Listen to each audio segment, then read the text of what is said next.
Alright guys, in this episode of DockSide TV, we're going from the last episode of fishing a neglected bridge to still staying in Solitude, fishing other bridges in Lake Pontchartrain. Basically the point of this episode is whenever the crowds get real bad on the trestle, we really like to go to other bridges, get away from the crowds, and it just shows that there's other places to catch fish. Now, the one thing that I want to talk about before we ship out for this month on the bait box, this is going to be a great Christmas present. Some people like tricycles for Christmas, like this little one right here. Some people like me like fishing supplies for Christmas. And what we're going to be doing in this bait box, as we went over the last few episodes, is this one's going to be full of a lot of our main soft plastic matrix shads, the items that really people like. What's the matter? The sun's in the eyes, bud? We're almost done. And you know, you're gonna get a lot of soft plastics, a lot of green hornet we've been using all winter, and this with a lot of 3/8 and half-ounce jig heads, some mega matrix, and that's what we've been using all winter. We're shipping it out on the 18th, which is in just a few days. So if you want to get a loved one a fishing present for Christmas, this is a fantastic gift, our subscription box from Matrix Shad. So tell them Merry Christmas. Merry Christmas. I hope y'all enjoyed this episode of DockSide TV.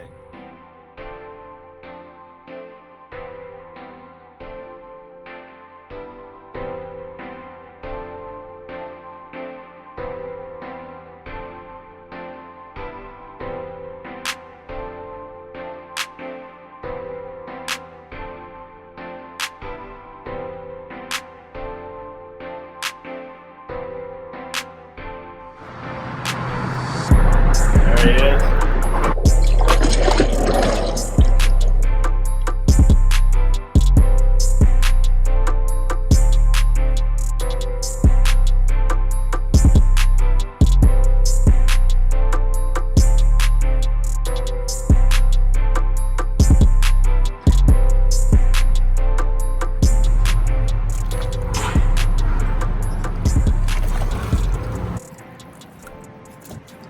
It's a pretty one. Alright, today I'm fishing a Tspan. As we went over this month, fishing all the bridges in Lake Pontchartrain and win and target each one. We're staying with the green hornet. It's been very effective. Big, beautiful trout on the Tspan, and I'm going to go over some reasons why I decided to fish the Tspan right now and what's going on with the weather. When fishing a Tspan, I like to target it on the change in tide. And if you look at some of our old DockSide TV episodes, I have one called Fishing on a Neap Tide, where we're catching really big trout in the middle of the winter, fishing a dead tide on the Tspan. And I'm going to show you one of the reasons I like fishing this bridge on a slack tide. The reason I like to fish a Tspan on a slack tide is because I can cast in between the gaps of the pilots and bring it through this way when the tide's slack. Because if the tide was moving hard, it would push me into the pilot.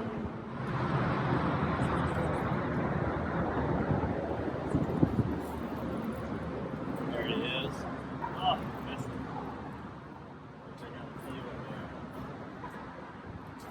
Starting to drizzle right now as we got a front approaching. I got a little bit of time left before the weather runs me off. Fishing in a light drizzle. The thing is, you can stay relatively protected under the bridge.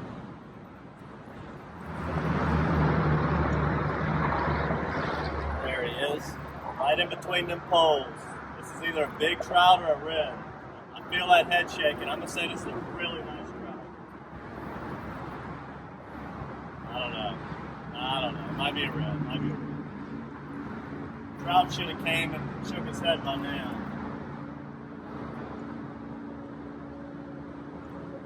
Yeah, a little red.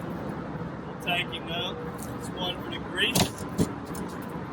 Look at all of the spots on this beautiful fish. How many spots we got? 1, 2, 3, 4, 5, 6, 7. On this side, 1, 2, 3, 4, 5, 6, 7, 14 spots. Pretty cool fish right there. Again on that green hornet. Fishing a twin span, you really want to keep the lure real tight to the bridge pilings throughout your entire cast. The fish get in between these pilings. A little bit different than fishing a trestle. I very rarely catch them way off the bridge in here. They usually suck to these poles.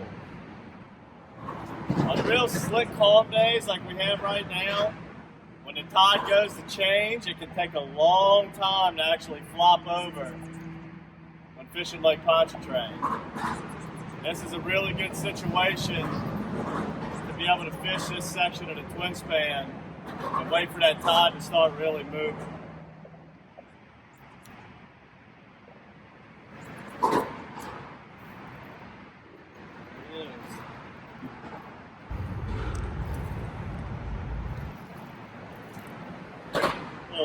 Little guy.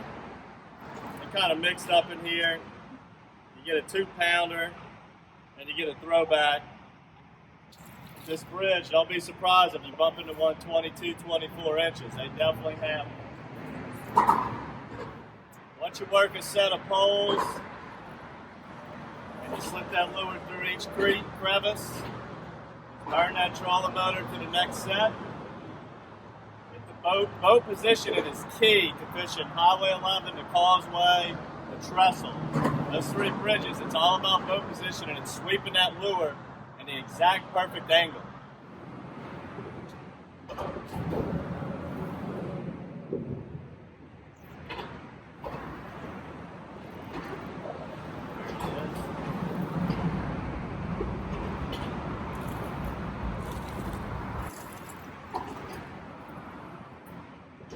Close.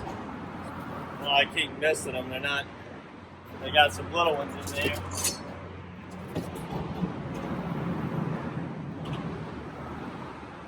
We'll make the team.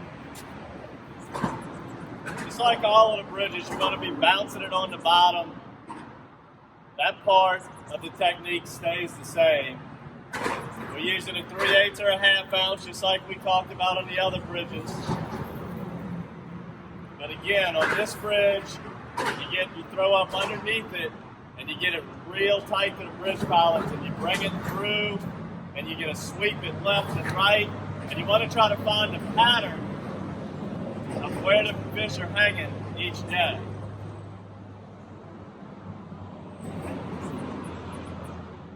Once that tide starts moving a little bit, it's kind of hard to throw in between these pilings like we're doing right now. So I'm throwing at these behind the boat. I just fish every hole on this section. Now I can simply turn around and hit each hole in front of us. Watch how I do this right here.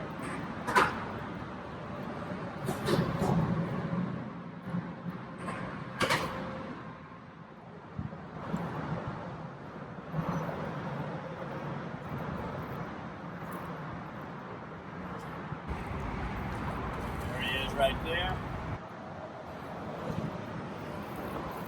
On a nice pretty trout, as you can see. I slipped it right through that bridge piling right there. Popped it 2 or 3 times. Woo. Right when it came out, there he was, smashing that green hornet. So you can see I'm zigging in and out of these bridge pilings. So when I'm at this angle, I'll throw it down the bridge and work it down all the poles, but when I'm zigging in and out, I like to slip it through each crack.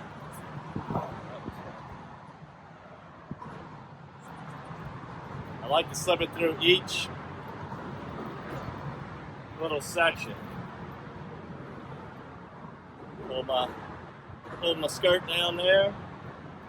I'm gonna fish throw it right down the poles, and what I want to do is bounce this little lure across each set of poles.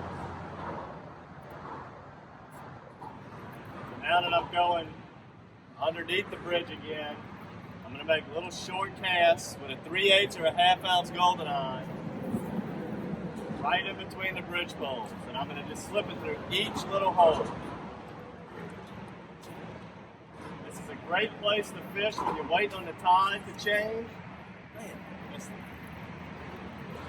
when you got a slack tide, you come over here and you can get away with this. It's a great place to fish on a dead tide. And when you see the tide start picking up velocity, if you want to go back to the trestle and fish Highway 11, that's usually a good idea.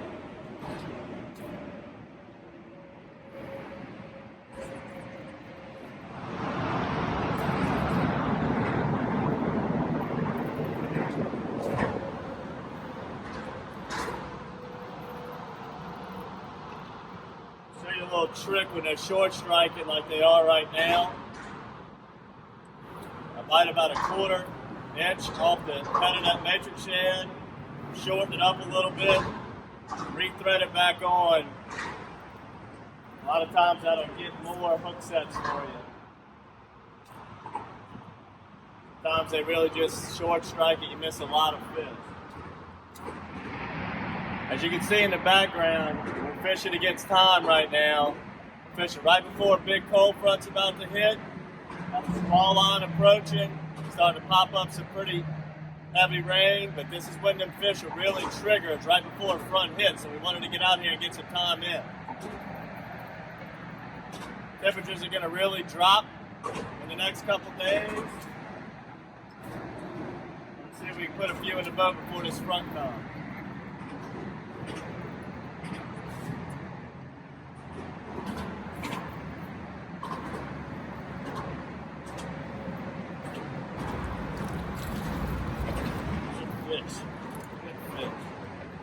I hope you enjoyed this episode of DockSide TV. We're probably going to go ahead and pick up before we catch the wet ace. Hope you learned something. As the last few DockSide TV episodes, we showed you how to fish each bridge in the Pontchartrain Basin along the train trestle area, Highway 11 to Tspan, when to try each one, under which circumstance and what condition. Today was the Tspan. Stayed with the Green Hornet in both the 3-inch and the 4-inch all month. And that's what's going to be in the next bait box, the Mega and the Matrix, for you bait box subscribers. Make sure to subscribe to our DockSide TV YouTube channel. Until next time, good fishing.